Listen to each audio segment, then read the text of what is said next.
ये कहानी है सन 1985 की, जब समुद्र किनारे एक शख्स अपने डेली रूटीन के मुताबिक अपना काम कर रहा था। यहाँ पर समुद्र किनारे उसे एक लड़की जख्मी हालत में दिखती है। वो उसे अपने घर ले आता है और उसकी जान बचाता है। दरअसल ये लड़की अटलांटिस किंगडम की रानी होती है।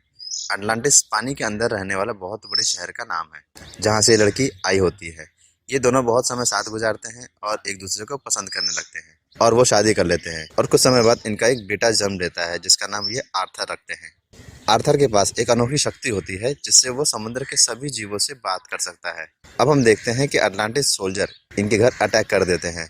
इन सोल्जर्स का मकसद अटलांटिस की रानी को वापस पानी में ले जाना होता है। हालांकि रानी इस हमले में बच जाती है, लेकिन उसे इन सैनिकों से अपनी फैमिली को खतरा होता है और अपनी फैमिली को इन सोल्जर से बचाने के लिए वो खुद ही समुद्र में वापस चली जाती है, ताकि सोल्जर्स दोबारा इनकी फैमिली पर हमला ना करें। रानी को अपने सलाहकार पर बहुत भरोसा होता है और वो उसे कहती है कि तुम आर्थर को ट्रेन करो, उसे एक बहादुर योद्धा बनाओ और उसे लड़ाई के सारे तौर तरीके समझाओ, सिखाओ, उसे मजबूत बनाओ। और वो आर्थर को फुल ट्रेन करता है।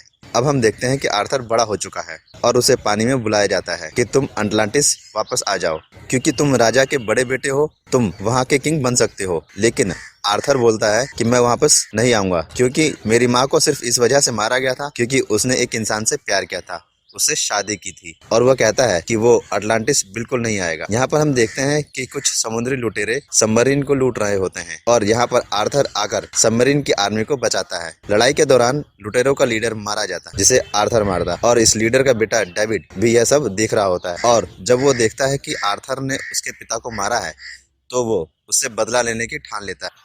अब हम देखते हैं कि समुद्र में आर्म, जो कि आर्थर का ही छोटा भाई है, वो समुद्र के सभी साम्राज्यों के राजाओं को कहता है कि अब हमें जमीन पर अटैक करना चाहिए, क्योंकि वो हमारे राज्य को गंदा कर रहे हैं।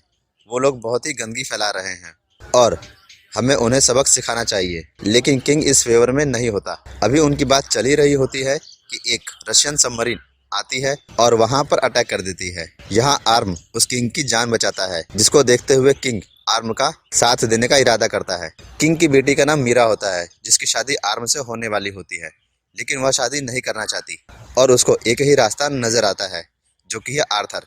क्योंकि अगर आर्थर इधर आ गया तो आर्म किंग नहीं बन पाएगा और उसकी शादी रुक जाएगी। और वह ऊपर जमीन पर आर्थर से मिलने जाती है, उससे मदद मांगती है और वह कहती है कि तुम पानी में वापस आ जाओ, क्योंकि तुम किंग के बड़े बेटे हो तो तुम किंग बन सकते हो।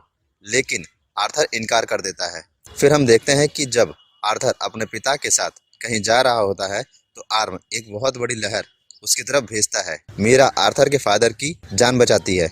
आर्थर ये देखकर मीरा पर भरोसा करने लगता है और वह मीरा के साथ पानी में जाता है। यहाँ पर आर्थर अपने टीचर से भी मिलता है, जिसने उसे लड़ाई की कला सिखाई थी। वो आर्थर को बोलता है कि आर्म बहुत ही ताकतवर है और तुम उसे नहीं हरा सकते। उसे हराने के लिए तुम्हें ट्राइडेंट को प्राप्त करना होगा और तुम्हें ट्राइडेंट को ढूंढना होगा। इसमें बहुत सी ताकत और जादू है और जिसको ये ट्राइडेंट मिल जाता है उसे किंग बना दिया जाता है। अभी बात हो ही रही होती है कि आर्म के सिपाही यहाँ आकर उस पर अटैक कर देते हैं और आर्थर को पकड़ लेते हैं।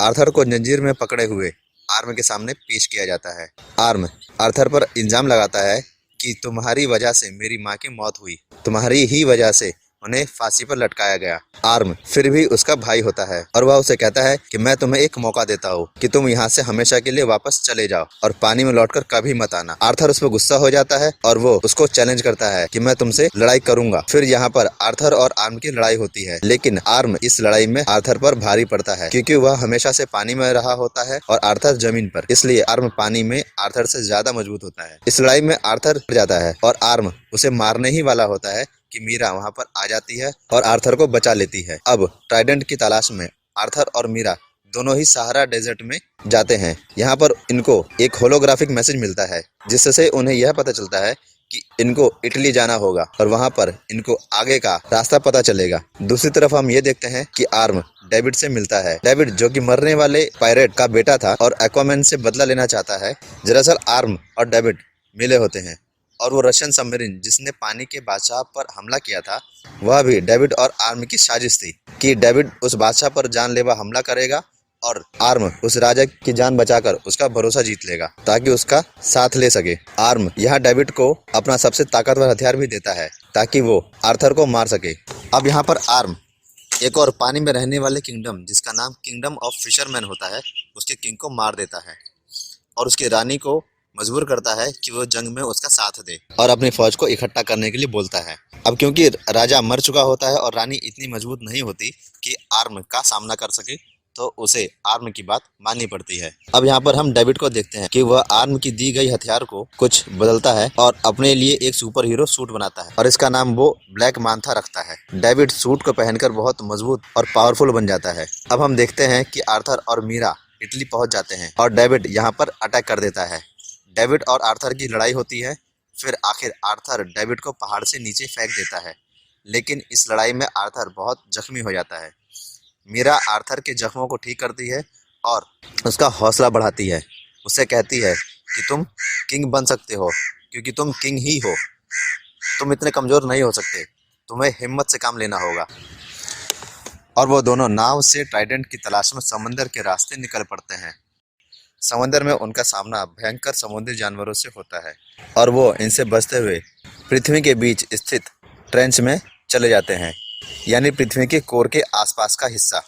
यहाँ वो पहली बार अपनी माँ को देखता है, यानी क्वीन अटलांटिस को। उसने खुद की कुर्बानी दे दी होती है इस ट्रेंच में आकर, क्योंकि ये ट्रेंच बहुत ही खतरनाक है और यहाँ जिंदा रह पाना और यहाँ से निकल पाना लगभग असंभव है। लेकिन क्वीन अटलांटिस यहाँ बच जाती है, उसे कुछ नहीं होता और वो काफ़ी टाइम से यहाँ रह रही होती है। और ट्राइडेंट भी इसी ट्रेंच में एक झरने के पीछे होता है। यहाँ पर आर्थर अकेले ही आगे जाता है क्योंकि इससे आगे उसकी माँ यानी रानी और मीरा उसका साथ नहीं दे सकती और वो ट्राइडेंट की तलाश में आगे बढ़ता है। उसको वहाँ ट्राइडेंट मिल जाता है, लेकिन जब वह उसको लेने जा रहा होता है तो उस पर लिवोथियन अटैक कर देता है। जरासर लिवोथियन ट्राइडेंट का रक्षक होता है और वह बहुत ही बड़ा और ताकतवर होता है और वो कहता है कि जो भी इस ट्राइडेंट को लेने आया है मैंने उसे मार दिया, क्योंकि वो इस लायक ही नहीं था कि ट्राइडेंट को हासिल कर सके। पर आर्थर समुद्री जानवरों से बात कर सकता था, तो वो लिवोथियन से बात करने लगता है और वह लिवोथियन की सारी बातें सुनता है, समझता है। लिवोथियन ये देखकर बहुत हैरान हो जाती है, क्योंकि आज से पहले उसे किसी ने नहीं सुना होता है, ना महसूस किया होता है, लेकिन आर्थर ये सब कर रहा होता है। आर्थर उसे कहता है कि ये काबिलियत उसे अपने माँ बाप से मिली है कि वो किसी भी समुद्री जीव से बात कर सकता है, उसे महसूस कर सकता है। लिवोथियन भी देखता है कि आर्थर सबसे अलग है और वो इस ट्राइडेंट के योग्य है और वो आर्थर को ट्राइडेंट लेने देती है। फिर ट्राइडेंट हासिल करने के बाद आर्थर की पावर बहुत ज़्यादा बढ़ जाती है। उसका शरीर एक कवच से ढक जाता है। अब दूसरी तरफ हम देखते हैं कि समुद्र में रहने वाले तमाम साम्राज्य के राजा आर्म का साथ दे रहे होते हैं।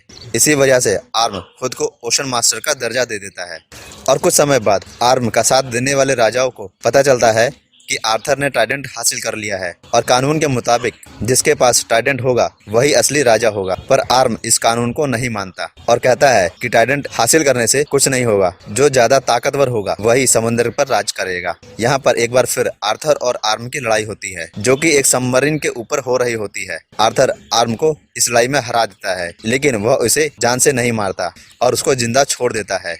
और तभी वहाँ अटलांटिस की रानी आ जाती है, जो कि आर्थर और आर्म की ही माँ होती है। आर्म को पता चलता है कि आर्थर ने ही उसकी माँ की जान बचाई थी। वह अपनी हार मान लेता है और खुद की गिरफ्तारी दे देता है और अटलांटिस के सोल्जर्स उसको वहाँ से ले जाते हैं और मूवी यहाँ पर खत्म हो जाती है।